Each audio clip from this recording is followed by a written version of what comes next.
Salut à tous. Alors aujourd'hui, j'ai un invité un petit peu spécial. J'ai trouvé un partenaire de gauche. Voilà, on a décidé de donner un peu la parole à tout le monde durant cette période électorale.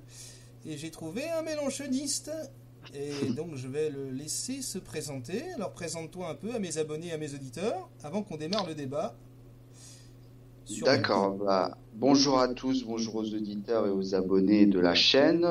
Je me présente. Je m'appelle Riyad, mais mon pseudo étant Rio Azuki sur les réseaux sociaux et sur mes différentes plateformes sur Internet. Quoi dire de moi? J'ai 33 ans, je suis marié. J'ai plusieurs, on va dire, facettes dans la vie de tous les jours. Là, aujourd'hui, c'est vrai qu'on va parler plutôt de Mélenchon et de son programme et débattre sur le sujet. Mais voilà, je suis aussi un gamer, donc je joue depuis l'âge de 6 ans, 7 ans. Ma première console étant une Amstrad GX 4000. Ah oui, c'est vieux ça. Voilà. Bon, c'est pas la console la plus, on va dire la plus C'est vieux. belle du marché, mais bon. Mais je suis passé par toutes les consoles, donc j'ai eu tout ce qui est NES, Super NES, Mega Drive, Master System, Saturn, N64, Ok. jusqu'à Mais, maintenant PS4, etc. mais Je suis, oui. tu sais que Mélenchon aime le jeu vidéo apparemment. Ah oui, oui, oui, Ouais. de toute façon, on en Donc dira quelques petits mots parce que c'est pas forcément un justement. programme direct pour la France, mais au moins, au moins on a réussi Ah, à récupérer ça. ouais. Et quand même, il veut pousser ce secteur-là parce que il sait qu'il y a un avenir dedans et il prend ça vraiment comme de l'art et comme vraiment quelque chose qui permet aux gens de s'épanouir dans ce milieu. Alors Euh, euh, c'est peut-être un autre débat, mais si je peux faire une digression de 3 secondes, c'est vrai qu'on en a un peu parlé en fait en privé pour prendre un peu la température avant de lancer le débat. On vous explique un peu comment ça s'est passé. Il a dit qu'il regrettait de ne pas avoir été là pendant le débat que j'ai eu avec Renaissance sur le rétro gaming, etc. Et l'avenir du jeu vidéo, justement, je pense qu'il est un peu trop reposé sur le côté technologie, graphisme, etc. Et souvent, l'excuse de ces gens-là, c'est de dire l'expérience est magnifique. Oui, l'expérience est peut-être magnifique, mais je pense que l'argent a privé un peu l'intelligence derrière et que avant, comme on n'avait pas beaucoup d'argent, si tu veux, il fallait qu'on fasse un monde, qu'on Tout invente à un fait. peu plus et qu'on se repose un peu moins sur ses lauriers. C'est très facile de faire des beaux graphismes, encore faut-il que le gameplay existe, et je trouve qu'on sacrifie un peu trop le gameplay par rapport... Voilà. Mais ça, c'est un autre débat. On l'aura, Tout à si tu veux, soit à deux, soit à trois, si tu veux bien, fait. de Aucun. Renaissance. Parce que, apparemment, t'es quelqu'un d'ouvert et de gauche ouvert, mais je connais beaucoup de... Peut-être pas de mélenchonistes, parce que je veux pas cibler Hmm. spécifiquement Mélenchon, mais t'as beaucoup de... On appelle ça des gauchistes qui veulent Hmm. absolument pas discuter avec des mecs du Ah Front oui. National ou avec des gens qui pensent un peu plus à droite parce que voilà, je vais Ah, faire ouais, je comprends. Je avant comprends qu'on tout à fait. Non. démarre le débat sur Mélenchon, je vais me permettre de faire une petite assise de 30 secondes sur la façon dont Laurent Ruquier a reçu Florian Philippot. Déjà le mec arrive, on lui serre pas la main, l'air de dire tu penses pas comme moi, c'est pas la peine. Je parle pas de Laurent Ruquier, je parle de Ouais, Clémentine Salarié qui était là. ouais, Le ouais, tout mec à ne fait. parlait pas comment, de race, de français, de Hmm. couleur ou Hmm. pas, de souche, etc. La fille Hmm. balance dans son dos ma fille apprend l'arabe à 8 ans. Bon, bah, je trouve que c'est un peu tôt d'apprendre l'arabe à 8 ans, après tout, mais pourquoi pas. Ensuite, il Hmm. réagit toujours pas, elle dit mais ma fille est black. Il réagit toujours pas, elle se marre dans son dos. Je trouve que c'est pas une façon très correcte de faire avancer des idées et de recevoir les Oui, gens. bien Voilà. sûr. Bon. Bien sûr, de toute Et façon, s'il n'y a pas de débat, tu peux pas faire avancer les idées et tu peux pas donner une vision, ta propre vision du monde, etc. Et C'est voilà. clair Et que pourquoi je t'ai si dit que ça m'avait foutu faut en pas être dans pétard? l'indifférence de la personne, que tu sois ou non, comment dire, avec ta Non, non, mais propre philosophie et que tu sois oui ou pas d'accord avec la personne. c'est pas bien d'être dans l'indifférence et de Voilà. mettre quand même. Mais on est d'accord là-dessus. Mais parce que, tu vois, par exemple, Florian Philippot, il aime le jeu vidéo. Moi, j'avais un débat de prévu avec une amie cosplayeuse que j'ai en contact Facebook. On peut citer les réseaux sociaux. Sur Internet, c'est un peu plus libre. J'avais un débat avec cette fille-là. D'un seul coup, j'ai appris que Florian Philippot était passé à la Japan Expo. J'ai regardé les commentaires des types qui se disent proches de la culture japonaise, dont les premières valeurs au Japon, c'est le respect, la discipline et compagnie. Ils ont balancé des torrents d'insultes, alors que le mec n'est pas venu avec une carte du FN marquée Vive Marine Le Pen et compagnie. Hein. Il est venu à un salon pour se détendre. Il s'est fait insulter. Et j'ai dû prendre sa défense, moi qui suis pas du FN, tu vois ce que je veux dire. Simplement pour terminer sur le sujet, moi ça m'a énervé parce que si tu veux, moi j'essaye, moi je suis copain avec des mecs, soit qui votent Front National ou qui votent pas Front National, je m'en fous. Moi ce qui m'intéresse c'est les gens. J'essaye d'avoir des débats constructifs. Le lien que je t'ai envoyé, on a fait un débat sur le Front National avec Renaissance. J'essaye d'avoir des débats constructifs, de lui instiller une nuance, d'essayer de voir comment il fonctionne, de prendre ces gens-là au sérieux. Et derrière, tu as des moqueries médiatiques qui foutent tout ton travail en l'air en quelques minutes parce qu'il manque de respect à ces gens-là. Ça, je trouve ça pas normal. Maintenant, on va parler de Mélenchon. Alors moi, j'aimerais juste te poser 2-3 petites questions comme ça. Tu l'as connu dans quel contexte Mélenchon? À partir de quand tu t'es intéressé au personnage? Alors, moi, je l'ai connu, c'était au début des présidentielles, donc en 2012. J'ai mon père qui était déjà, on va dire, militant pour le Front de gauche. Oui. Donc, on va dire que c'est lui qui m'a amené parce que, bon, quand même, tout petit, je veux dire, je m'intéressais quand même à la politique. Voilà, je suivais régulièrement les différents... T'as connu le bébé de show, toi, ou pas? Ah oui, bien sûr, moi j'ai 33 ans, j'ai connu toute cette époque. Parce que moi je faisais des imitations déjà à cette époque-là, j'adorais ça. Oui, j'ai connu tout ça, je t'aimais très bien, des guignols de l'info sur Canal+, etc. Donc, à l'époque où ça valait quelque chose. Ouais, tout à fait. Mais voilà, en tout cas, c'est mon père, oui, qui m'y a amené. Donc, j'ai commencé à voir un peu le programme du Front de gauche, à voir quelques vidéos de lui. Alors, à l'époque, il n'était pas sur YouTube, mais voilà, sur la télé, sur la radio, etc. Il a pas mal de succès sur YouTube.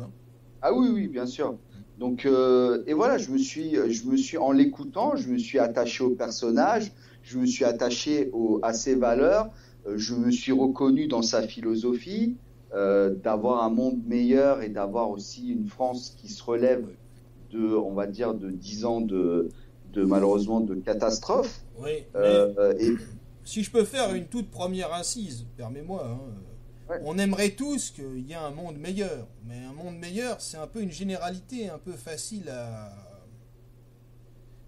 dire. Bon, moi, Mélenchon, je l'ai connu, pour ma part, je l'ai connu comme ministre très discret à l'époque où il était socialiste, parce qu'il est resté très longtemps socialiste. Je sais bien qu'on n'aime pas trop... On n'aime pas trop qu'on lui rappelle cette vérité. C'est dans le gouvernement de François Mitterrand. Oui, il est resté socialo pendant 20-25 ans. Enfin, on va dire 20 ans pour être gentil. Et il n'était pas le préféré de Mitterrand. C'est surtout ça son problème. Parce que Mitterrand lui préférait Fabius, lui préférait ces gens-là. Je te dis pas que c'était forcément un avantage d'être le préféré de Mitterrand. Parce que par exemple, quand la gauche dit le Front National, c'est des gros fachos, des gros racistes, des gros machins, bon. Évidemment, moi je connais bien l'histoire du Front National, je connais bien les origines du Front National. Je peux pas te dire que c'était entièrement clean à la base. On est d'accord là-dessus. Mais faut pas me raconter que François Mitterrand était un grand résistant, comme le disent la plupart des mecs du Parti Socialiste. Parce que François Mitterrand, il a été un grand résistant fin 43. Tu vois? Il a reçu la Francisque des mains du maréchal Pétain. La Francisque, c'est pas un truc que tu reçois en tombola. C'est un truc, pour recevoir la Francisque, il faut être d'accord avec le régime suivi. Donc je me permets, à chaque fois que je vois un type de gauche, même si t'es pas socialiste et que t'es pas mitterrandien, j'ai bien compris, de lui rappeler quand même qu'il était copain avec René Bousquet, qu'il a toujours défendu lui aussi le maréchal Pétain, et qu'il n'y avait pas que Jean-Marie Le Pen qui défendait le maréchal Pétain dans l'affaire. Ah, mais je suis tout à fait Non d'accord mais, avec toi. je le dis pas pour toi, je le dis pour Oui, bien sûr. le climat général qui consiste à dire Mitterrand est un grand, Mitterrand n'a pas fait l'écoute de l'Élysée, Mitterrand n'a pas entretenu sa fille aux frais de la République, etc. etc. Hein, donc Mitterrand a peut-être été un président, parce que il était président, mais donc on va en revenir à Mélenchon. Donc Mélenchon, bon, si tu veux, d'un point de vue dans sa politique, dans son projet, il y a des choses qui sont bien, il y a des choses que je conteste. Et puis, moi, c'est ces modèles, si tu veux, à l'international qui, moi, me posent problème. Son admiration, c'est pour ça que je t'ai cherché un peu sur les réseaux sociaux. Je t'ai envoyé, tu te souviens de ma petite citation, fidèle, fidèle. Ouais, tout à fait. Ouais. Bon, Bon, moi, ça... Hugo Chavez, Fidel Castro, Robespierre, le coupeur de tête comme modèle d'insoumission, pour reprendre son expression, je trouve ça un peu trash. Tu vois? Moi, c'est ça qui me Je dérange. comprends. Voilà. Moi, c'est ça. Après, sur le fait qu'il soit un bon battleur, un intellectuel, ça, je pense on peut le reconnaître. Mais après, on va parler du programme économique aussi. On va parler de ça. 100 milliards d'investissements, il paraît qu'il l'a financé. Ça reste à prouver, mais pourquoi pas. Les retraites à 60 ans, moi, je suis pas forcément d'accord à la retraite à 60 ans. Moi, je pense que c'est pas forcément une bonne idée. Je pense que... Après, ça dépend des pays. Aujourd'hui, en France, on ne peut pas se permettre de travailler jusqu'à l'âge de 63 ou voire 66 ans. Enfin, Pourquoi nous, en Suisse, on bosse jusqu'à 64, hein? oui, mais voilà, c'est ce que je te dis. Ça dépend du pays, ça dépend. Et pourquoi en Je veux Suisse, dire, on peut se le permettre et pas en France? Explique-moi ça, alors. bah, je sais pas. Moi, je pense que c'est peut-être une question aussi de mentalité des Ouais. populations. Mais je suis bien d'accord avec toi. Voilà, c'est une philosophie. Enfin voilà, les gens. Enfin moi, parce que je vis en France et je côtoie parfois des personnes dans mon travail. Je côtoie des personnes qui ont 55, 56 ans. Mhm. Et quand on parle de la retraite, c'est clair et net. Ils me disent on veut pas travailler jusqu'à l'âge de 63, 64 ans. Ils veulent faire leurs 60 ans avec leurs 40 ans d'annuité et partir à la retraite. Bon, aujourd'hui, pourquoi les gens travaillent un peu plus? C'est parce que quand tu pars à la retraite, aujourd'hui, les retraites en France sont vraiment C'est très misérable. minimes. C'est C'est misérable. misérable. Donc c'est pour ça que Mélenchon propose à la fois une augmentation du SMIC à 1300 euros pour progressivement arriver à 1700 euros, mais aussi augmenter drastiquement la retraite au SMIC. C'est-à-dire que quand tu partiras Oui, en mais... retraite, tu auras un SMIC. Oui, Donc ça, mais je veux dire, l'intention est louable comme ça, augmenter, mais économiquement, est-ce que c'est jouable? C'est ça qu'il faut se poser Oui, comme oui. question. Bah justement, Tu comprends? le problème, c'est que les gens, Si je peux juste me permettre d'intervenir sur les 60 ans, etc., la mentalité. On est d'accord là-dessus. Il y a un problème de mentalité. Le problème, c'est que vous êtes sous-payé. Et que, par exemple, quant à Sarkozy, Dieu sait si je suis pas sarkozyste, hein, quant à Sarkozy qui propose les heures supplémentaires détaxées, qu'est-ce que fait Hollande dès qu'il arrive au pouvoir? Il enlève les heures supplémentaires détaxées, pas parce que c'est soi-disant une mauvaise mesure, mais parce que c'est une mesure de droite. Et après, il dit, oh, on n'aurait pas dû le faire parce que ça enlève 150 euros de pouvoir d'achat à l'ouvrier de base. Mais ça, je trouve pas ça normal. Tu comprends? Nous, ouais. on a la valeur travail. Pour nous, le travail, c'est pas un gros mot. Pour moi, Benoît Hamon, c'est une aberration parce que c'est chichon gratuit, grosso modo. C'est allocation. D'abord, c'est plus universel son truc. Il a changé de version moins 4 fois. Au départ, c'était 600 euros pour tout le monde. Maintenant, c'est à partir de 18-25. Et puis hier, je l'ai entendu dire à partir de 18 ans jusqu'à plus soif. Donc il sait plus ce qu'il dit. Donc c'est pas cohérent. Si tu veux, nous en Suisse, je te parle de la Suisse parce que c'est un modèle que je connais bien. Oui, bien sûr. On est payé pour son travail. On est aussi un peu valorisé pour son travail. Mais la différence de mentalité profonde entre la France et la Suisse, c'est que nous, on a eu une votation il y a 1 an et demi en arrière sur est-ce que vous voulez une semaine en plus de congés payés. Ça a été refusé, tu en vois bien, à 82% par les Suisses en disant l'économie suisse n'est pas prête à accepter ça. Et ma mère, qui a un petit commerce, qui a un petit bar, etc., elle a dit, j'aurais dû licencier, au lieu de licencier, elle a augmenté les salaires. C'est la différence. Tu comprends? C'est ce que je dis. Ah oui, c'est ce que je disais, c'est qu'il y a une différence entre chaque pays, chaque mentalité de la population, Oui, mais chaque peut-être aussi, je sais pas, gouvernement qui gouverne le pays à l'instant T. Donc, il y non, a mais c'est plusieurs facteurs. important. C'est important, ça. C'est important. Parce que moi, Donc, je me fais incendier dans la rue si je dis que je suis pour la retraite à 63, 64 ans. Et dis-toi que si la France n'était... Moi, je pense que c'est ça. Je pense que si la France n'était pas passée à 62 ans, la répartition, le système de retraite par répartition en France aurait eu beaucoup de mal. Il y a déjà des déficits qui sont énormes. Tu as une dette de 2000... Je ne veux pas parler comme un mondialiste qui pense qu'à l'argent, hein. Mais tu as une dette énorme. C'est facile de dire on va augmenter le SMIC. Moi aussi, j'aimerais bien augmenter le SMIC. Moi aussi, j'aimerais bien te dire, mais on va t'augmenter. ah oui. Mais c'est pas réalisable. Bah, justement, si, parce que quand Mélenchon présentait ces différents points, donc l'augmentation du SMIC et puis l'augmentation de la retraite, etc., Ouais. les journalistes lui demandaient c'est pas réalisable, comment vous allez financer cela, etc. Je te dis, le mec a fait une vidéo YouTube, elle a duré Cinq plus de heures. 5 heures. Elle a duré 5 heures. Bon, je t'avoue que je l'ai pas écouté pendant 5 heures. Ouais. Comment? Non, j'ai pas écouté pendant 5 heures la vidéo. Ah bah moi je te dis, hein, moi j'ai écouté Mais, les 5 heures et je te dis que tout y est détaillé et tout y est réalisable. Mais C'est-à-dire en que le 5 heures, mec, même si t'apprends pas à jouer de la flûte, tu peux endormir un serpent, hein. Tu vois ce que je ah, veux mais dire? bon, moi je te dis que le Non, mais mec je te avec, taquine un peu. avec- Mais, ouais. ouais non mais je comprends, il n'y a pas de souci. Ouais. Mais voilà, le mec avec ses différents comment dire collaborateurs, Ouais.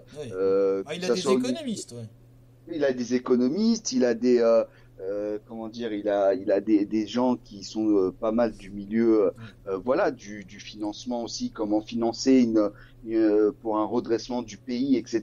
Et tout y est détaillé. Donc les gens qui disent Donc ouais toi, mais tu es monsieur, pour la retraite à 60 ans, grosso modo. Tu penses que c'est bah, réalisable? moi je pense que c'est réalisable et c'est une bonne chose. Mais il faut que quand les gens partent en retraite, il faut que la retraite soit décente. Ce n'est pas possible aujourd'hui d'avoir en France des Non, gens on est d'accord. qui Là-dessus, on ont est travaillé d'accord. qui ont travaillé toute leur vie, qui ont sué sang et sueur pendant des années, et que quand ils partent en retraite, ils se retrouvent avec des retraites à 300, 400 euros par Non, mois. mais ça, on est Ce- d'accord, c'est totalement scandaleux. Tu sais qu'on Voilà. reconnaît une société, la santé de la société, à la façon dont on traite nos anciens. Mhm. Tu sais que ça, Donc c'est pas voilà. moi qui l'ai dit, hein. Non, mais Ah oui. c'est très important. C'est très important. Je trouve qu'il faut revaloriser certaines choses, etc. Mais Marine Le Pen n'est pas loin de Jean-Luc Mélenchon de ce point de vue-là. Oui, voilà. Je te Marine rappelle Le que Pen, c'est la seule qui a parlé du handicap et Mélenchon a rebondi dessus. Ils ont même dit tous les deux dans le débat alors, revalorisation à 1000 euros. Mélenchon a dit on est d'accord. Les retraites, elle en parle aussi, etc. Marine Le Pen est très très proche de Jean-Luc Mélenchon d'un point de vue voilà. Moi, social. je conçois qu'il y a certains points, des points qui sont liés entre le programme de Mélenchon et le programme de Marine Le Pen. Après, bon, il y a des divergences au niveau de l'immigration, etc. On y reviendra un petit peu plus tard. Oui, bien sûr. Mais voilà, c'est clair que il y a des points qui sont voilà qui sont tout à fait je Oui. veux dire Mais communs maintenant, entre les il deux. l'assume un peu plus, parce qu'avant, au départ, tu parles de 2012, il l'assumait pas tellement. Il était là, oui, non, mais c'est pas pareil. Bah, après, je sais pas, le programme de 2012 de Marine Le Pen et celui de 2017, je sais pas s'il y a eu des changements. Il y a eu des petits changements, mais Voilà. économiquement, elle s'était déjà rapprochée de la vision de Jean-Luc Mélenchon, parce que Marine Le Pen est beaucoup moins libérale que Jean-Marie Le Pen de ce point de vue-là. Jean-Marie Le Pen, il avait une vision très libérale des choses, c'était l'entreprise, la liberté de l'entreprise et compagnie, et c'était quasiment uniquement son discours sur la vague migratoire, l'invasion, il faut protéger nos Mais, frontières. voilà. Mais tout ça pour dire que voilà, donc les retraites pour un montant équivalent au SMIC, un salaire qui augmente de 1300 euros pour arriver à un SMIC de 1700 euros, c'est réalisable. Mélenchon l'a démontré pendant 5 heures. Ça a été fait par il a montré des graphismes, des graphes.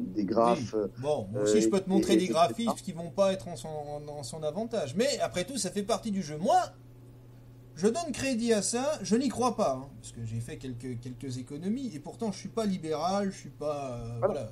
Après, on n'a pas la vérité absolue. Lui, il a démontré. On pense que nous, les gens de la France insoumise, on pense que c'est réalisable. Après, peut-être que quand il arrivera au pouvoir, il va peut-être avoir des difficultés. On n'est pas dans la vérité absolue. Mais dans l'instant T d'aujourd'hui, nous pensons que c'est réalisable et que ça peut se faire.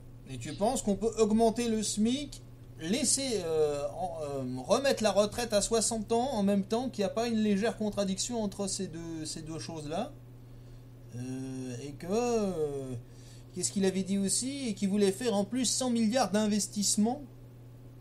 Alors l'investissement c'est bien, hein, mais faut les trouver 100 milliards d'investissements. Et tout en essayant de rester dans l'Union européenne, c'est-à-dire sans avoir possibilité de battre monnaie, sans avoir un minimum de souveraineté économique, c'est compliqué quand même. Pour ce qui est de rester dans l'Union européenne, c'est pas encore dit parce que il a aussi il a aussi son mot à ce niveau-là, c'est-à-dire que s'il est président, il va aller voir la chancelière Merkel et lui dire que le modèle allemand ne peut pas se faire en France, que c'est très bien pour les Allemands, sachant que l'Allemagne a un taux nous on est un peuple jeune, on va avoir. Je sais bien que l'Allemagne est vieillissante et que c'est son intérêt. Donc voilà. Donc il y a un plan A, il y a un plan B. Le plan A, c'est de dire, Madame Merkel, votre modèle économique est très bien pour l'Allemagne, mais il ne marche pas pour la France. Si celle-ci reste sur ses positions, et à ce moment-là, c'est plan B, c'est on sort de l'euro. Mais je ne veux pas instiller le doute du militant qui est en toi et qui est sincère, et c'est beau, hein. Mais je tiens quand même à te rappeler 2-3 petites choses. Parce que moi, Mélenchon, je le suis. C'est pas un adversaire politique d'ailleurs. Mélenchon, je l'aime bien, hein, soyons clairs. Hein. J'aime bien ce garçon humainement, disons qu'il m'intéresse intellectuellement. Mais comme Zemmour m'intéresse intellectuellement, même si je suis de moins en moins d'accord avec Zemmour. C'est pas parce que tu lis du Zemmour que tu es d'accord avec Éric Zemmour. C'est ce que je dis souvent à Renaissance. On n'est pas là pour parler de Zemmour, mais je l'aime bien aussi. Alors Mélenchon, il y a eu 2 cas où il a un peu montré son hésitation sur le sujet en parlant de Madame Merkel. Il y a eu un cas avec Léa Salamé où justement elle lui dit mais si jamais elle refuse.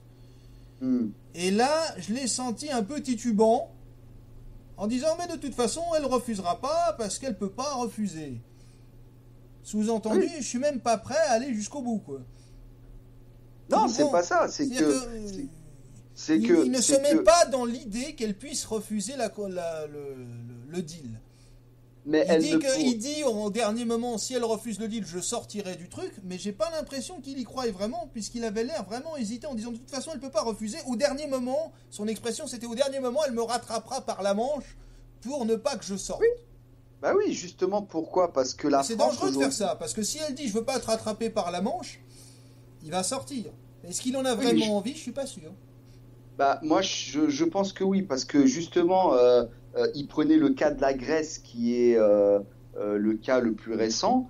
Mais pourquoi il disait cela ? Parce qu'aujourd'hui, comme il le dit si bien, l'Europe ne peut pas se faire sans la France. On pèse 18% mais je suis d'accord. du PIB, à l'Europe, à l'échelle de l'Europe, tandis que la Grèce, c'était 2%. Mais je suis d'accord avec ça. Les Allemands, quand ils... Mais je suis d'accord avec ça. Mais tu sais ce que Mitterrand a dit à Jean-Luc Mélenchon à l'époque, pourquoi vous êtes rentré dans l'Union européenne ? Tu sais pourquoi ? Parce que le projet mitterrandien, c'était de dire à Mélenchon, qui a hésité à dire oui au départ, parce qu'au départ il a voté oui, ce qui l'énerve souvent quand Zemmour lui rappelle. Et puis après il a dit non. Mais au départ il a voté. Et Mitterrand lui avait dit, Il faut voter oui, parce qu'on va clouer la main des Allemands. C'était ça le projet français. Or, ils n'ont pas cloué la main des Allemands, ils ont renforcé les Allemands. Parce que ça va bien, la monnaie européenne, avec le système allemand, comme tu dis, parce que c'est un peuple vieillissant, parce que, voilà, ça leur permet de... Moi, ce que je reproche à Mélenchon, c'est de ne pas être clair. C'est de ne pas dire, moi, je suis pour la sortie claire, nette et précise. Et pas dire, je veux renégocier, etc., etc., qui disent clairement, je suis pour la souveraineté populaire. Si je suis pour la souveraineté populaire, je suis pour la France, et donc pour le franc français, etc., et pas faire, notamment comme Marine Le Pen, qui change de version. Un coup, on est pour le franc français. Un coup, on est pour le franc français, mais avec une monnaie européenne pour continuer à avoir l'euro quelque part. Il faut dire clairement la souveraineté populaire totale et complète et le retour au franc. Et on sort de l'Union européenne. Et c'est pas être d'extrême droite que de dire ça. Je reproche à Mélenchon ça, son courage, c'est ça. Il devrait le dire. Il gagnerait plus de voix en le disant clairement. Tu vois ce que je veux dire ? Moi, c'est mon avis, après, en tout cas. Oui, après, peut-être qu'il a, je sais pas, il a peut-être, comment je pourrais dire, enfin, il a peut-être pas cette démarche en tête. Mais voilà, moi, tout ce que je peux te dire, c'est que... Non, mais ça, c'est quoi ton avis personnel, toi ? Tu penses qu'il a raison de ne pas avoir cette démarche directe en tête, ou tu penses qu'il devrait faire comme je te le dis ? Dans ton intime conviction. Oublie le fait que tu sois militant. Toi, en tant qu'individu, tu penses quoi ? Moi, mon intime conviction, je me reporte à son programme. C'est de dire, voilà, c'est de dire comme il le dit, c'est d'aller voir Madame Merkel, expliquer les choses par rapport à ce qui est le modèle économique allemand et le modèle économique français, que en France, ça ne marche pas le modèle économique, de reporter le modèle économique allemand sur le modèle économique français. Mais vous êtes totalement soumis. Ça ne marche pas. Ça détruit l'industrie française, ça détruit la paysannerie française, je suis désolé de te le dire. Voilà, tout à fait. Moi, je veux dire, mon grand-père était paysan. Mais c'est dramatique. Quand tu vois l'état de la paysannerie en France aujourd'hui, t'as un paysan qui se pend tous les 2 jours en France. Ouais. Tu parlais des retraites des paysans. Tu sais combien c'est la retraite des paysans ? Ce qu'ils gagnent par mois, c'est 350 € par mois. Ah oui, c'est une misère. Mais c'est dramatique. Tu sais que la France était forte, que la France a été fondée par ces paysans, par la terre. Bah oui. C'est bon. Donc moi, je veux bien que tu suives le programme à 100%, mais c'est peut-être le défaut du militantisme. Peut-être c'est pour ça que je le suis pas. C'est que moi, je dis, tu peux être militant d'un programme, mais dire sur certains points, il devrait peut-être aller plus loin. Peut-être qu'il a peur de se faire assimiler à Marine Le Pen en disant il faut sortir de l'Union européenne, et peut-être qu'il veut se donner... Mais d'ailleurs, Marine Le Pen aussi dit on va négocier, etc. Elle a le même blattage. Je trouve pas que ce soit si bien que ça. Non, mais voilà, il faut le dire et il faut le faire. C'est-à-dire qu'il faut avoir cette conviction de dire à Madame Merkel, ne pas avoir peur comme ont eu peur Monsieur Sarkozy, Monsieur Hollande. L'un a dit les deux sont partis voir Madame Merkel et ont dit Madame, où est-ce qu'on signe ? Je vais renégocier votre traité, elle a dit nine. Voilà. Hollande a dit je vais renégocier les traités européens, il a rien renégocié. Voilà. Donc il faut vraiment avoir une conviction, dire franchement à Madame Merkel, on ne peut plus, ça ne peut plus durer. Mais je suis d'accord avec toi, mais ces traités n'ont même pas de raison d'être. Moi, c'est ça qui me choque. Ces traités sont fondés sur quoi ? Ils sont fondés sur l'idée de Valéry Giscard d'Estaing. Ces traités ont été refusés par toi, par la France insoumise, par des types de gauche, par des types de droite, par le peuple français, ont été refusés à 54% en majorité par le peuple français en 2005. La droite a laissé passer le traité en disant, l'excuse de la droite maintenant, c'est de dire, tu vois que je ne suis pas partisan, c'est de dire comme Nicolas Sarkozy avait mis dans son projet présidentiel qu'il allait faire passer le traité, si vous votez pour lui, c'est que vous êtes pour le traité. Mais non, c'est du viol démocratique. Donc ces traités-là n'ont même pas à être négociés. Normalement, tu devrais sortir automatiquement et dire, si vous voulez qu'on fasse autre chose, on fait autre chose. Mais vraiment. Mais là, même Giscard d'Estaing a dit c'est la même chose. On a changé de virgule, on a mis 3 points à gauche, on a mis un paragraphe en plus et c'était terminé. Ouais, bien sûr. Donc Bien Mélenchon manque de courage sur ce volet-là. Je suis désolé de te le dire aussi clairement. Non, mais je prends ton opinion avec sincérité, il n'y a aucun problème. Et je suis, Mais moi, voilà. et j'y crois, moi, j'ai le grand souci de la France et ça me dérange, Voilà. moi, d'entendre En tout parler cas, de En tout religion. cas, voilà, j'espère vraiment que, comme je disais, c'est d'avoir la conviction. Oui, Si Madame Merkel reste sur ses positions, et comme il le dit, c'est que normalement, si elle est intelligente, elle ne peut pas faire l'Europe sans la France. On pèse 18% dans l'Europe. Si elle reste entêtée, bah à ce moment-là, on passe au plan B. On dit, bah écoutez, on quitte l'Europe. Et à ce moment-là, moi je te dis, ça passe. économiquement, il pourra pas tenir ses promesses, c'est impossible d'augmenter les salaires comme ça, d'augmenter le SMIC, même si c'est louable, hein, humainement, moi franchement, j'essaierai de le faire en premier, tu vois. Ah J'essaierai oui, d'aider, euh, de, euh, d'aider l'école comme ça, d'aider les paysans en restant dans l'Union européenne. Tu sais très bien qu'ils prennent la PAC, comme on dit, l'aide à la paysannerie française, ils prennent 8 milliards d'euros chaque année qui ne sont pas redistribués là où ça devrait être redistribué. Sur 21 milliards, ils en rendent 13 ouais, 13. Donc c'est quand même de la duperie. Donc si tu veux, moi c'est ça. S'il veut vraiment avoir la volonté de relever les salaires, etc., pour moi il faut sortir du carcan de l'Union européenne. Sinon tu n'as pas de souveraineté monétaire. Tu sais ce qui va se passer, tu sais très bien ce qui va se passer s'il reste dans les traités européens. Tu sais comment ça va se faire. La banque va faire. Qu'est-ce qui s'est passé en Grèce, à ton avis? La banque a coupé les robinets. Oui, Ils oui, ont elle a dit, puisque vous n'êtes pas d'accord avec notre politique, eh ben on vous coupe les liquidités. Bah, la liquidité, France, oui. je suis désolé, un pays comme la France doit avoir sa Mhm. souveraineté monétaire et doit avoir sa souveraineté économique. Après, on discute de la faisabilité ou pas de son programme économique. Et à mon avis, il y a 2-3 Mhm. failles. Mais je ne mets pas en doute ta sincérité et le fait qu'il l'ait expliqué pendant 5 heures. Je dis Ouais, simplement, bien. il y a contradiction. Et je trouverais plus courageux qu'ils sortent, encore une fois, de cet imbroglio dont le peuple français, pas seulement toi, dont Mhm. l'ensemble du peuple français a dit non. Il faut quand même le rappeler, quoi. C'est quand même la Oui, base. bien sûr, bien sûr, Donc, bien sûr. donc, parce que le peuple a raison, je suis désolé, sinon on n'est plus en démocratie. Je sais bien qu'en France, on n'est pas en démocratie. Ça, alors, pour le coup, je suis d'accord avec Mélenchon là-dessus. Mhm. Hein? Mais bon, si j'étais vraiment méchant, je te dirais que pendant 20 ans, ça l'a pas dérangé de ne pas être en démocratie non plus. Quand il était socialiste et qu'il a des modèles, là, permets-moi d'être un peu méchant, comme Fidel Castro ou Hugo Chavez, et qui t'explique Mhm. que c'est... Ah bah oui, excuse-moi, mais ça me dérange un peu, quoi. Ouais, mais je comprends que ça te dérange, Tu vois, mais après, je suis pas parfait non plus, mais moi, je suis pas politique et ouais, je donne pas des leçons de morale à tout le monde.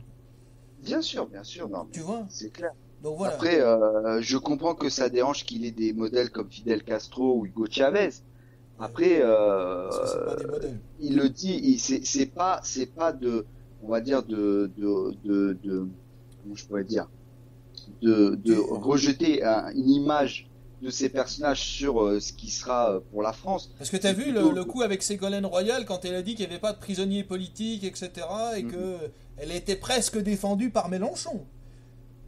Ouais, non, Mais, mais je tu vois, suis mais tout à je fait t'attaque un d'accord. peu, mais je suis obligé. Tu vois, c'est pour Non, mais c'est ça qui fait le débat. Hein. Si, pour l'intérêt, parce que si tu on, vois, je te, ouais, si on est d'accord et je sur l'aime tout, il y bien, aura hein, pas, y a pas de débat. je veux pas Non, mais l'incriminer de tous les mots, quoi. je mets pas ta parole en doute. Il y a aucun problème. Mais Mais c'est ça qui j'aime bien la fait le débat. cohérence.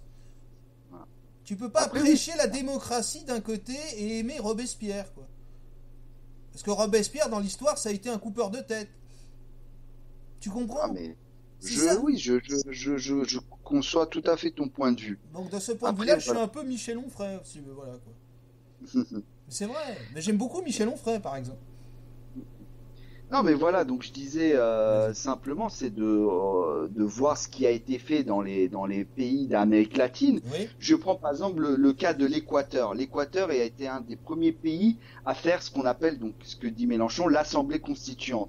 oui. Ils ont fait ça dans un petit village où le peuple a pu voter et a pu redéfinir les lignes du pays. Mais je suis d'accord avec ça, moi. Voilà, donc il reprend ce modèle parce qu'il a vu que ça fonctionnait. Moi, je suis d'accord Donc, avec ça. Le problème du modèle français, qu'on soit d'accord ou pas, c'est que vos politiques vous demandent une fois tous les 5 ans de voter pour tel ou tel projet. Ensuite, comme il n'y a aucun contrôle, ils font tout le contraire. Et puis pendant le mandat, le peuple n'a aucun moyen de faire valoir une loi, de mettre en avant une idée ou de sanctionner telle ou telle politique parce que c'est en contradiction totale. François Hollande s'est fait élire en disant mon ennemi c'est la finance, avec une démagogie totale et complète. C'est totalement démago. C'est comme quand on met les entreprises tous sur le même plan, quand on entend les syndicalistes, les CGTistes par exemple, hein, CGT, cancer généralisé du travail, comme disait Coluche, hein, où ils te mettent tous les patrons dans le même sac. Moi j'ai tenu une boîte pendant 13 ans, je me suis pas payé pendant 3-4 ans, tu travailles 14 heures par jour, quand tu finis le boulot, t'as pas le droit au chômage ni quoi que ce soit. Hein. Donc faut arrêter de croire que tous les patrons, le petit commerçant, c'est le sale patron qui a des milliards, etc. Le CAC 40, c'est 40 entreprises. Donc tu vois ce que je veux dire. Moi ça me touche, parce que moi je l'ai vécu et j'en connais des gens comme ça. Et tu comprends. Et même ma mère, qui a un bar qui tourne bien, je suis pas là pour faire de la pub, elle se ferait insulter en France. Parce que dès que tu gagnes 1000 euros de plus que ton voisin, tu te fais insulter.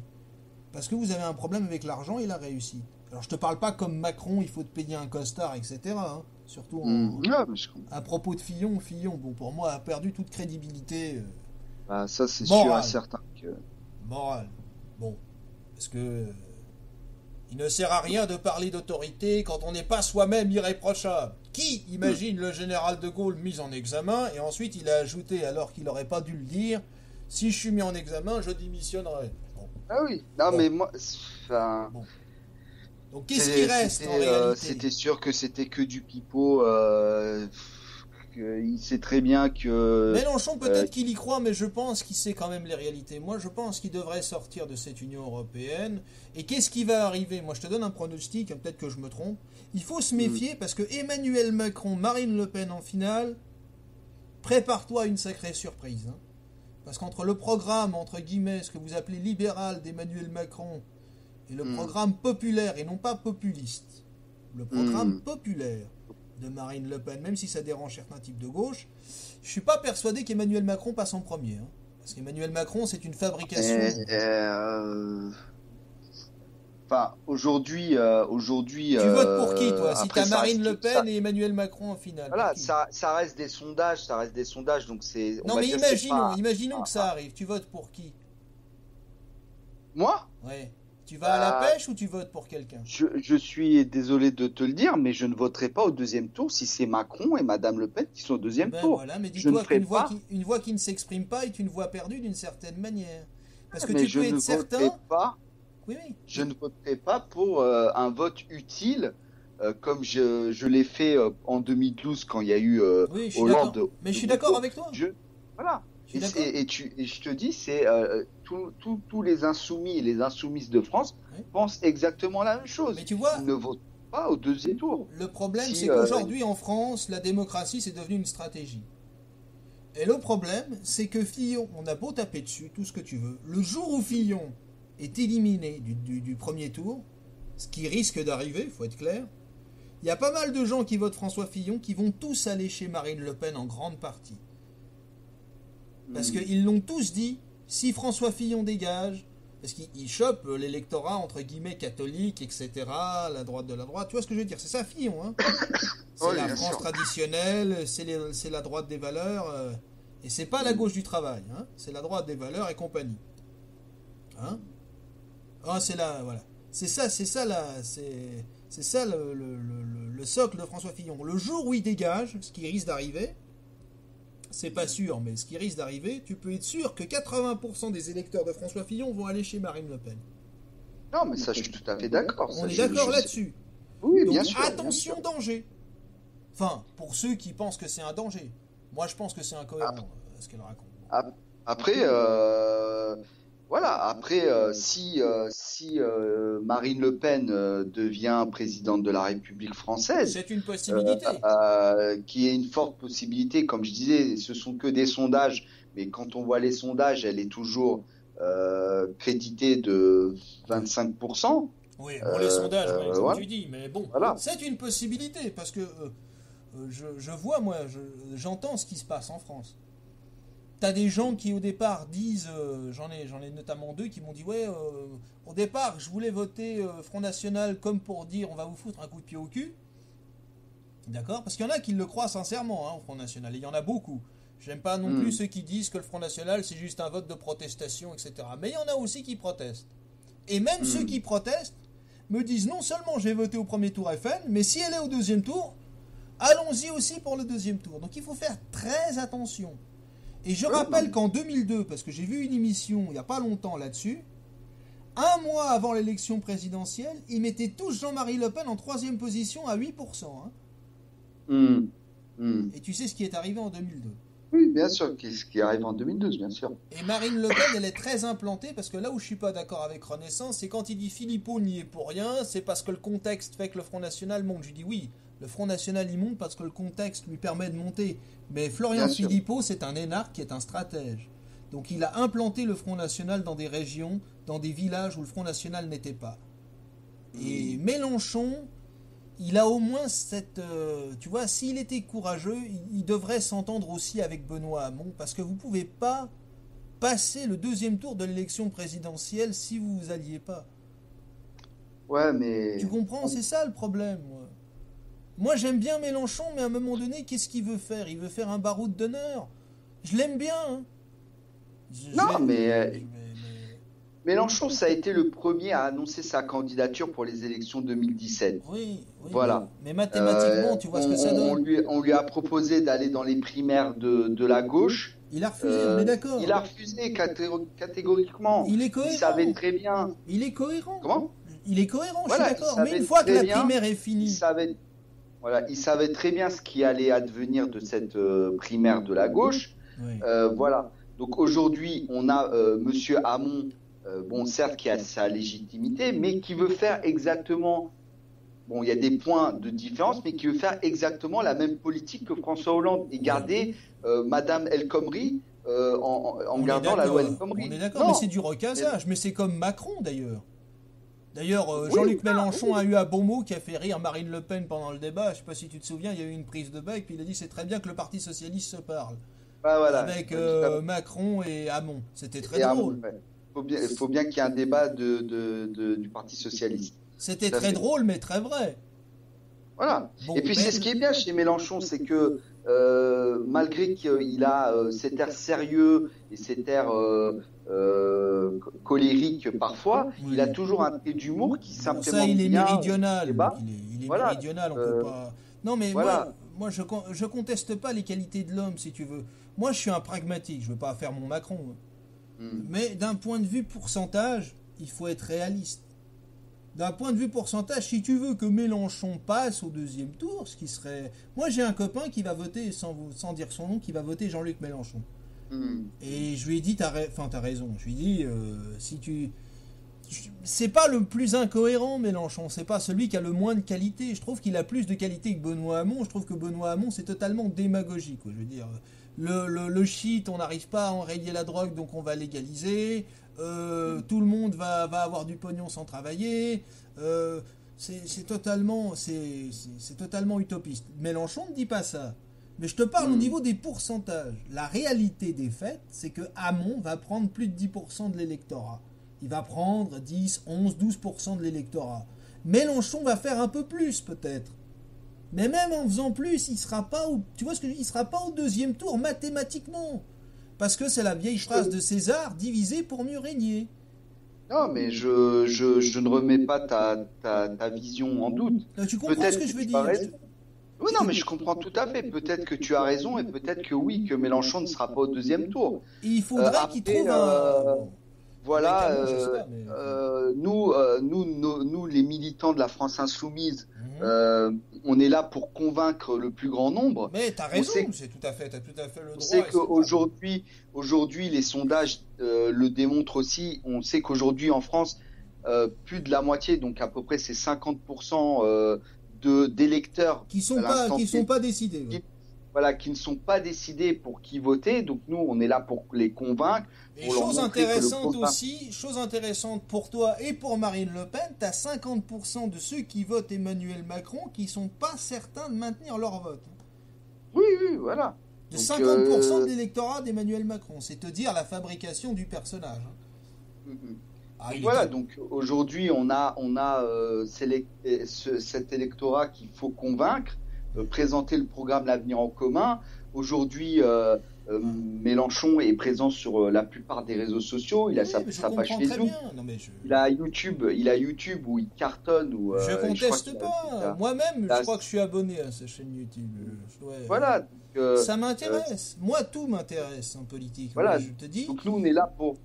Je suis pas là pour casser ton moral. Je sais que tu es là pour le soutenir, que tu y crois sincèrement. Je te dis simplement, en termes de réalité, c'est compliqué. Je te dis pas que c'est impossible. Je te dis que c'est fort probable. Oui, je sais que ça va être très très dur. Il nous reste 32 jours pour convaincre les gens à aller voter Mélenchon et soutenir le programme L'Avenir en commun. Voilà, il adviendra ce qu'il adviendra. Si on y arrive, tant mieux pour nous. Mais heureusement qu'il a arrêté avec sa phrase du banquier, tu vois, parce que ça m'énervait aussi beaucoup. Le banquier Macron. Si tu le vois un de ces jours, tu lui diras qu'à l'époque où il était ministre de François Mitterrand, il était très copain avec un type qui s'appelait Henri Emmanuelli, qui a aussi bossé chez Rothschild. Et à ce moment-là, qui est décédé aujourd'hui, justement. On l'entendait pas trop dire le banquier de chez Rothschild et compagnie. Tu comprends ? Donc je trouve que c'est bien. Franchement, le débat d'hier, je m'attendais, puisqu'on va aussi parler maintenant, je pense, du débat d'hier. Je m'attendais à un truc beaucoup plus grave que ce qui s'est passé hier. J'ai été assez surpris de la tenue correcte du débat, quoi. Oui, bien sûr. C'était assez structuré, quoi. Les questions étaient bien posées. TF1, pour une fois, a fait un bon débat. Ça arrive pas souvent à TF1. Non. Pareil, j'ai trouvé le débat bien construit. Il y a eu 2-3 petites piques par-ci par-là. Ouais, mais c'est normal, ça. Ça, c'est tout à fait normal. Mais sinon, oui, le débat est très bien construit. Le temps de parole était bien agencé, etc. C'était bien. J'aurais juste préféré une petite déclaration commune au début. Ça aurait eu de la gueule.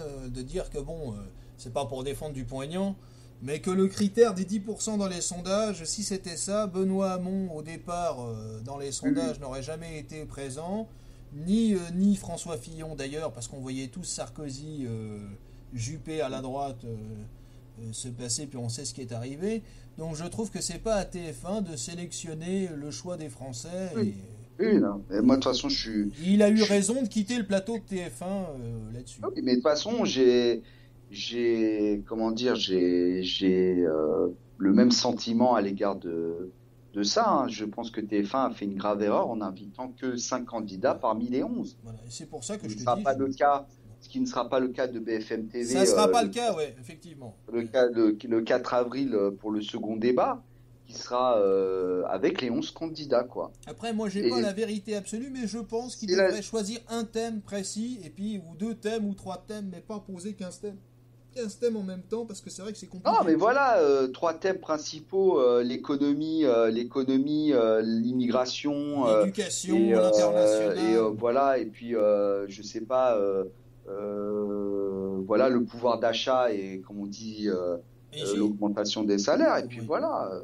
Mais j'ai une question plus générale à te poser sur les politiques. Est-ce que tu ne trouves pas que de notre temps aujourd'hui, c'est peut-être d'ailleurs ce qui explique en partie le ralliement de certains Français à la France Insoumise ou à Jean-Luc Mélenchon. Est-ce que tu ne trouves pas que les politiques, je parle de l'homme politique en lui-même, a très nettement baissé en qualité, qu'on n'a plus des grands débats comme à l'époque de Jacques Chirac et François Mitterrand, qu'on n'a plus, ou même Valéry Giscard d'Estaing, vous n'avez pas le monopole du cœur, etc.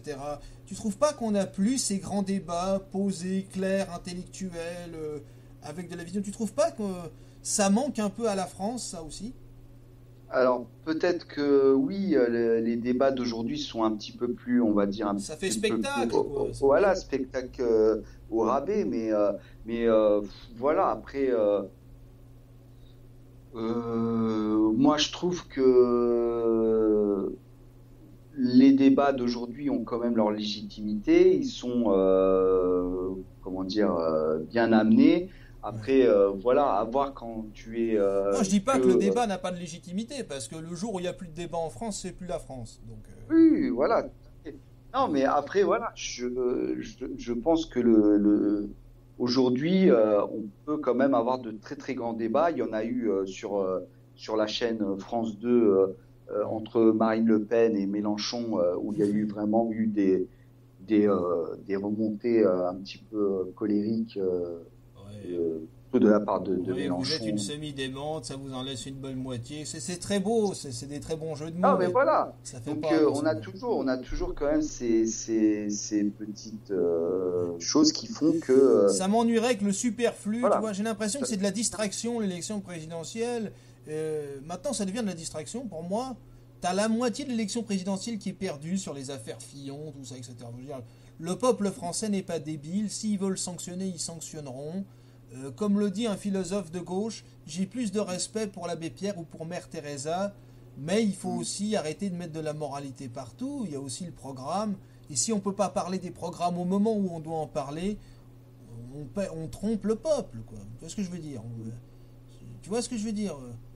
Ah, mais je comprends, je comprends. Et la moralité en politique, je connais pas un homme politique qui soit très moraux. Après, peut-être que Jean-Luc Mélenchon fait exception. Après, bon, tu me diras, Marine Le Pen. Marine Le Pen, elle a l'histoire qu'elle a, mais elle n'est pas forcément d'accord avec son père non plus, surtout. Puis bon, voilà. Ah oui, bien Mais sûr, tu bien sais, le sûr. Front National n'est pas exempt de défauts non plus. Quand on te dit que le Front National est un parti démocratique, etc., tous ceux qui ont contesté la ligne Marine Le Pen ont été remerciés avec pertes et fracas. Même Renaissance qui va voter Front National le dit. Il te dit aussi qu'elle manque de culture, qu'elle parle pas de la culture française. Euh, voilà. Bien sûr, bien Tu sûr. Ils comprends? sont pas, que ça soit Marine Le Pen ou les autres candidats, ils sont pas exempts de défauts, hein. Donc C'est il y a sûr. des défauts partout, etc. Mais je trouve que c'est bien qu'il y ait eu un débat, au moins là-dessus on est d'accord, je pense que le débat était de bonne qualité. Donc Voilà. pourquoi, bon évidemment, toi tu es convaincu, mais tu penses vraiment que Jean-Luc Mélenchon, sincèrement, va être président de la République française? En 2017, c'est lui que tu vois président. Je ne te dis pas que sincèrement il sera président de la République. Moi, Parce que tu peux j'espère. militer en espérant, mais en sachant Oui, très bien. voilà. Ouais. Mais j'espère et j'ai l'intime conviction qu'on peut faire quelque chose. Comme je disais, on est à 30 jours de l'élection du premier tour. Ouais. Euh, il faudra convaincre le plus grand nombre, et je parle vraiment de ceux qui ne sont pas encore décidés aujourd'hui à l'instant T, Ouais. de les convaincre que l'avenir en commun, le programme de Mélenchon, est un avenir pour un pays, enfin pour une France meilleure, pour une France qui se relève de ces 10 ans de comment dire de déchéance et de laxisme des deux derniers présidents. Ouais. Mais Mais tu sais, voilà, je veux pas te faire de la provocation, mais tu changes le prénom Mélenchon par Marine Le Pen, c'est à peu près la même phrase qu'elle pourrait prononcer.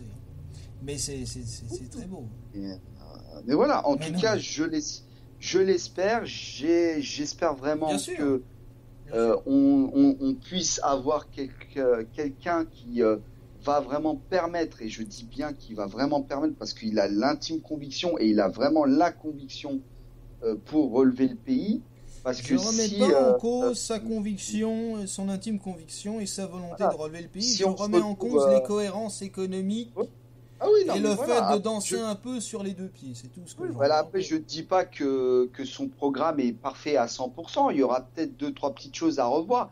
Mais ça sera l'Assemblée constituante qui le fera. Voilà, s'ils estiment que un point dans son programme n'est pas légitime ou n'est pas en cohérence avec le pays, ça sera au peuple de décider. Moi, ce que je Voilà. veux, Et c'est c'est la le peuple qui votation sera souverain. populaire. Ce que Voilà, je c'est veux, le c'est la peuple. votation populaire. Tu Le sais, peuple est souverain. Le peuple est souverain. quand j'étais Voilà. ouvert au public, j'ai eu une discussion avec un garçon français qui passait chez nous pour des vacances, etc. Et je dis, oui, tu sais que je lui ai dit, nous, on a la votation populaire. C'est encore plus direct que le constituant. C'est la votation populaire. C'est-à-dire, tu as une décision, tu as une loi. Le peuple peut faire valoir des lois à la Chambre au bout d'un certain nombre de signatures. Après, au bout d'un certain temps, c'est étudié, etc. Ça passe en votation, c'est oui ou c'est non, et ensuite c'est appliqué. Lui, il me disait, mais la Suisse, c'est un petit pays, la France, c'est un grand pays, ça ne se gouverne pas comme la Suisse. Je dis, mais ça n'a rien à voir avec la taille du pays, ça a à voir avec la volonté, la capacité, la façon de faire. C'est la philosophie qu'il faut aller derrière. C'est l'acte faut pas oublier une chose très importante, c'est que Mélenchon, comme les autres, y compris Marine Le Pen, d'ailleurs elle dit le mot peuple, hein, là au moins on peut pas lui enlever ça. Il y a une chose qui est très importante, c'est que le député n'est là, on lui prête la légitimité pour, mais il n'applique que la volonté du peuple. Et quand on dit qu'il faut, et ça j'envoie un petit message à Renaissance, parce que je lui avais promis de parler de ce sujet de l'immigration et compagnie, quand on dit il faut contrôler de manière claire, avec des règles claires l'immigration, c'est pas être raciste et fermer les frontières, c'est qu'à un moment donné tu dois contrôler. Maintenant là où je suis pas d'accord avec lui, c'est que lui il dit pour contrôler, pour avoir une école française, entre guillemets, rétablie, il faut d'abord renvoyer tout le monde. Je lui dis non. Moi, je fais l'inverse. Je m'occupe de l'école française. Je m'occupe qu'on t'apprenne l'histoire de France, qu'on t'apprenne les rois de France, qu'on t'apprenne à lire, à compter, à écrire, à l'esprit critique, sans idéologie politique. Parce que tu le sais peut-être pas, mais Marion Maréchal Le Pen, elle a repris le nom Le Pen parce qu'elle s'est fait moquer par son prof. Parce qu'elle savait pas que Jean-Marie Le Pen était son grand-père. Elle s'est levée et elle a dit « Vous n'avez pas le droit de vous moquer de mon grand-père ». Avant, elle s'appelait Maréchal. Maintenant, elle a repris Le Pen à cause de ça. À l'école, on fait de l'idéologie. On ne forme plus à l'esprit critique. Une fois qu'on a fait ça, on regarde qui est en conformité avec l'esprit français. Et on gicle ceux qui ne sont pas dans l'esprit français ou ceux qui sont des réfugiés économiques. Parce que tu ne peux pas accueillir les gens de la manière dont ils sont accueillis. C'est pas décent. C'est pas décent pour eux et c'est leur mentir. Et voilà. Et c'est aussi un sujet important, et c'est pas faire preuve de démagogie que de dire ça. Et crois-moi, la Suisse, elle accueille des gens aussi. Non, mais bien sûr, je le comprends tout à fait. Hein. Tu comprends ? Et quand la Suisse, elle est rentrée dans l'espace Schengen, on avait dit à la Suisse 40 000 entrées, et finalement, on est à plus de 85 000, si bien que même des Suisses maintenant se posent la question de savoir s'il faut pas quitter l'espace Schengen ou pas. Et pourtant, on a une école très forte. Je te rappelle que la Suisse est le premier pays au monde au niveau de l'éducation et des résultats scolaires. Ah oui, non, mais parce ça... que petit mais costaud. Ouais, non, mais je sais que la Suisse... Et on aime la France, et voilà. Mais il faut aussi parler de l'immigration, c'est aussi un sujet important. Oui, bien sûr, on va en parler, il n'y a aucun problème. Moi, je ne suis pas fan de l'identitaire, de pointer le musulman toute la journée, 10 millions de musulmans, bon... Le grand remplacement, je te parle pas de ça, je te parle déjà du problème migratoire. C'est un problème, le problème migratoire. Bah, c'est clair que c'est un problème. Après, comme l'a dit Mélenchon, il faut trouver les racines de ce problème. Les racines aujourd'hui de l'immigration qu'on a aujourd'hui en France et en Europe, c'est parce que les gens quittent leur pays pour deux raisons principales. Une raison qui va arriver un peu plus tard. La première raison, c'est que il y a des guerres. Oui, il y a l'économie, c'est-à-dire que certains pays pillent ces pays-là de la pêche, de leur agriculture. Ouais. Les gens ne partent pas parce que ils ont envie d'avoir, je ne sais pas, des aides sociales d'un pays accueillant. Non, tu sais comment Bernard-Henri Lévy a fait fortune d'ailleurs, en pillant le bois africain. C'est comme ça qu'il a fait fortune. Voilà, donc tu vois. Donc pourquoi ces gens-là quittent leur pays? Et c'est une déchéance de quitter le pays. Mélenchon le connaît très bien. Il a quitté le Maroc. Il a quitté le Maroc avec ses parents à l'âge de 5 ans ou 6 ans. Il sait ce que c'est de quitter un pays. Donc aujourd'hui, quitter un pays, c'est un déchirement pour les populations. Donc voilà. Donc je ne te dis pas que moi-même, dans cette position, je ne ferai pas la même chose. Voilà. Donc, je te dis qu'économiquement, c'est plus viable pour le pays qui est censé t'accueillir, c'est tout. Voilà. Donc il faut trouver les moyens d'aider ces personnes là-bas. Voilà. Si tu dois faire quelque chose. Tu sais, si la solution, c'est de redonner à ces pays leur entre guillemets leur terre, leur agriculture, leur industrie, ne pas les piller, je te promets qu'il n'y aura plus ce départ massif de personnes. Donc ça, c'est un premier point. Arrêtez de piller les pays de l'Afrique ou je ne sais quoi. Deuxième chose, il faut arrêter les guerres. Les guerres aujourd'hui, ça fait déplacer des millions de personnes parce qu'on ne peut pas rester dans un pays en guerre. Alors, tu es tous les jours sur le coup des bombes, tu as peur pour ta vie, pour la vie de ta famille, et tu ne veux pas mourir comme ça. Ok, je peux t'arrêter là pour faire 2 observations. La première observation, c'est quand tu dis il faut arrêter les guerres. Il faut arrêter les interventions intempestives. On ne peut pas arrêter toutes les guerres dans le monde. Mais on peut arrêter l'intervention ou l'ingérence française. Et je pense que même Renaissance serait d'accord avec moi là-dessus. Mélenchon l'a dit. Hein. L'intervention en Libye, pour moi, Bernard-Henri Lévy a du sang sur les mains. Donc c'est totalement scandaleux de jouer avec la vie des gens, d'appeler Nicolas Sarkozy au téléphone, du coup on voit ce que ça a donné et compagnie. Premier point.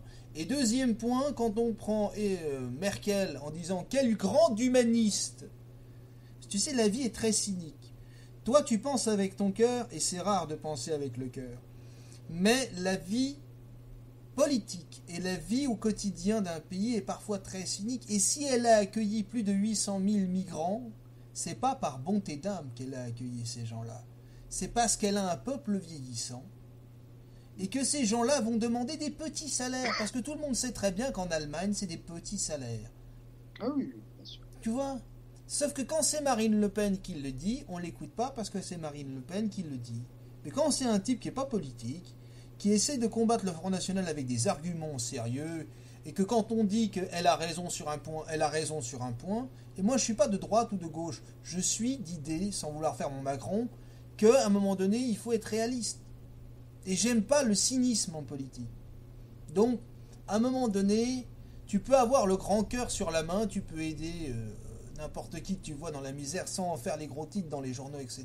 C'est comme tous les types de gauche qui te disent « Moi, j'accueille des migrants chez moi, pas de problème ». Ils avaient fait un test sur une radio, tu sais, il y avait 5-6 gars de gauche, alors des acteurs, hein, évidemment. Ouais. Des acteurs qui, devant le public ou à la radio, vont dire « Oui, oui, oui ». Puis ils ont fait le test, en fait. Ouais, dans combien de temps on peut aller vous voir ? Sur 6, il y en a un qui a tenu ses engagements, tous les autres n'ont pas répondu. Ou il y en a un sur les 6 qui a trouvé une excuse en disant « Ouais, non, je pouvais pas, parce que telle ou telle raison ». Tu vois ? Tu vois, moi je connais des amis sur Paris, je connais une fille que j'ai bien connue depuis des années qui a accueilli des SDF, elle les venait venir chez elle, pourtant c'est petit, hein. Et hop tu prends une douche, et hop tu prends un café et compagnie. D'accord ?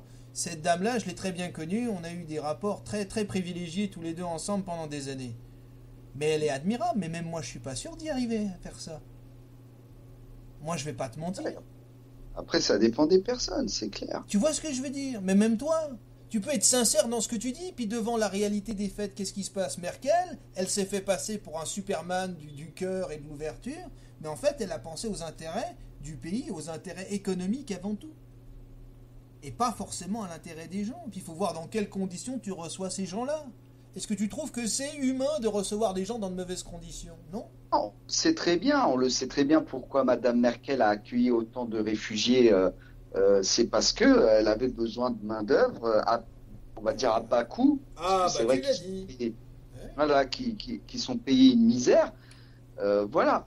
Mais en tout cas, pour en revenir à ce qu'on disait, oui. Pour arrêter les guerres, il faut que la France sorte de l'OTAN, parce que c'est l'OTAN qui fait tout ce qui se passe aujourd'hui dans les pays du Moyen-Orient. On est d'accord avec ça aussi, mais l'OTAN, ça a été fait par qui ? Par les États-Unis. Par les États-Unis, bien sûr. Et la France a suivi les États-Unis, sauf Jacques Chirac. Et pourquoi les États-Unis, entre guillemets, ne veulent pas que la France ou certains pays aient une indépendance, on va dire, militaire vis-à-vis de ça, c'est parce qu'ils ont eux aussi leur propre intérêt, et leur propre intérêt, Mélenchon le dit, c'est les gazoducs et les éléoducs. Mais bien sûr. Voilà. Mais tu sais, moi je vais même aller plus loin, et je vais en profiter, puisque tu es de la France insoumise, tu relayeras le message, mais je pense que Mélenchon l'a dit aussi. Il faut savoir une chose, c'est que l'État islamique est en contact permanent avec l'État français. Tu crois que le pétrole, il vient d'où ? Ils font du business avec l'État islamique. La société Lagardère a financé Laforge, pardon. La société Laforge a financé Daesh. Ouais. Donc, on sait très bien que. Mais tu sais, la Forge, ils ne sont après, pas à bon, leur premier coup d'essai. À l'époque du Troisième Reich, la Forge était déjà l'un des premiers à faire une offre au grand Adolf Hitler pour financer ses projets. Donc, Voilà. Alors, d'expansion industrielle. je sais qu'en disant ça, on va nous traiter de complotistes. Non, mais moi je te dis la vérité. Il y a des livres d'histoire, il y a des manuels. Hein. Je veux dire, le Troisième Reich, c'est pas si vieux que ça a 50-60 ans. Hein. Donc tu regardes les livres d'histoire, l'une des premières offres qui a été faite par le haut Führer à l'époque, c'était la Farge qui a travaillé sur les projets. Là, et d'ailleurs, il n'y a pas que ça, il y a le fameux mur qui existe déjà de Donald Trump. C'est pareil, même chose. Tu as une offre sur la table de la même... bon voilà. Mais après, donc, si tu veux, moi, je te donne le même argument que je donne aux gars qui votent Marine Le Pen, et je leur donne souvent cet argument pour la contradiction, ça pourrait peut-être aider Mélenchon. Je te donne un exemple. On parle souvent de l'islamisation des mosquées radicalisées. Je lui dis, écoute, très bien. Mais tu peux pas dire le loup est dans la bergerie et continuer à faire du business avec l'Arabie Saoudite, qui est le pays qui a le plus d'argent pour envoyer le plus d'idéologie. Parce que l'État français, la loi de 1905 dit pas le droit de financer les cultes. Alors les mecs d'Arabie Saoudite, ils disent quoi? Vous n'avez pas le droit de financer les cultes? C'est pas grave, on vous les finance. On vous met l'argent sur la table. Mais oui, mais on n'a pas les imams. Ah, mais c'est pas grave, on va vous envoyer les imams. Et résultat des courses, qu'est-ce qui se passe? Et après, tu tapes sur le petit musulman, qui ça se trouve ne connaît même pas sa religion, ou pas d'ailleurs, je ne sais pas. Tu comprends? C'est ça le problème. Non, mais je suis tout à fait d'accord avec toi. Donc t'as un double discours dans cette affaire-là. Bien sûr. C'est-à-dire qu'on prend de l'argent pour être en accord avec une loi qui... Tu dévoies la loi, tu violes l'esprit français, mais on s'en fout. On donne la Légion d'honneur un des vice-présidents d'Arabie Saoudite qui applique les lois de coupage de main et compagnie, quoi. Oui, bien sûr. Et c'est ça qui est attristant, c'est que on a un double discours à ce niveau-là. C'est que on veut, entre guillemets, pointer du doigt les musulmans en disant, entre guillemets, bon, c'est un peu de leur faute parce que... il y en a des radicalisés, mais c'est pas la majorité. Voilà, bon, je sais bien que ça va pas plaire à Renaissance. Mais tout ce qui se passe aujourd'hui, les discours de haine dans les mosquées contre la République, etc. Comme tu le disais justement, c'est parce que ce sont des imams qui viennent des pays de l'Arabie Saoudite. Et qu'ils ont de l'argent, c'est eux qui propagent tout ça. Bon. Voilà, et... Ensuite, si je puis me permettre de juste balancer une petite pique à Mélenchon. Si je peux me permettre, d'un point de vue international. Tu parlais des guerres, il faut arrêter les guerres. Maintenant, Mélenchon te dit, il faut arrêter les guerres. Est-ce que tu te souviens de l'époque où Jean-Pierre Chevènement était ministre de Mitterrand? Tu t'en souviens? Alors, je m'en souviens, mais il faut que je me remémore mes anciens souvenirs. Je vais te raconter la chose suivante. À l'époque, il y avait Chevènement et Mélenchon dans le même gouvernement mitterrandien. Ils étaient ministres tous les deux. T'en as un qui était ministre de l'Intérieur et qui était proche de Mélenchon, c'était Chevènement. Enfin, proche. Ils étaient, on va dire, assez collègues. Il y en a un qui a démissionné, qui est parti du gouvernement Mitterrand, il y en a un qui est resté. Et il y en a un comme toi que j'aime beaucoup, qui est aux Antilles, qui veut voter Mélenchon aussi. À chaque fois que je lui donne cet exemple-là, il s'énerve. Je lui dis, s'il était cohérent avec son propos, il aurait démissionné du gouvernement Mitterrand quand il a voulu faire la guerre du Golfe. Je te dis, il y en a un qui s'est barré, c'est Chevènement, et il y en a un qui est resté, c'est Jean-Luc Mélenchon. Pose-lui la question de ma part s'il ne regrette pas de ne pas avoir démissionné à ce moment-là, parce que c'est quand même important. Ah, mais bien sûr. Alors, je ne te dis pas que l'erreur n'est pas humaine, mais c'est quand même important de relever des contradictions. Bien sûr, tout à fait. D'accord. Après, Après, encore une fois, j'aime bien le personnage, même si je ne voterai pas Mélenchon, mais je comprends son projet. Ah, mais oui. Économiquement, voilà. Je trouve pas ça cohérent, mais après, j'aime bien l'homme, c'est-à-dire ce qu'il représente, le fait qu'il pense, et puis... sans vouloir faire de la flagornerie, je voulais te remercier parce que je pense que j'ai pu quand même défendre quelques idées. À travers toi, on va pouvoir passer quand même quelques nuances. Et c'est rare d'avoir un type de gauche, j'aime pas trop le mot extrême gauche, mais d'avoir un type de gauche un peu ouvert à la contradiction et au débat. Ah oui, non, mais parce qu'il n'y en a pas tant que ça, sans vouloir mettre tout le monde dans le même mais moi, je suis comme ça, je suis ouvert. Voilà.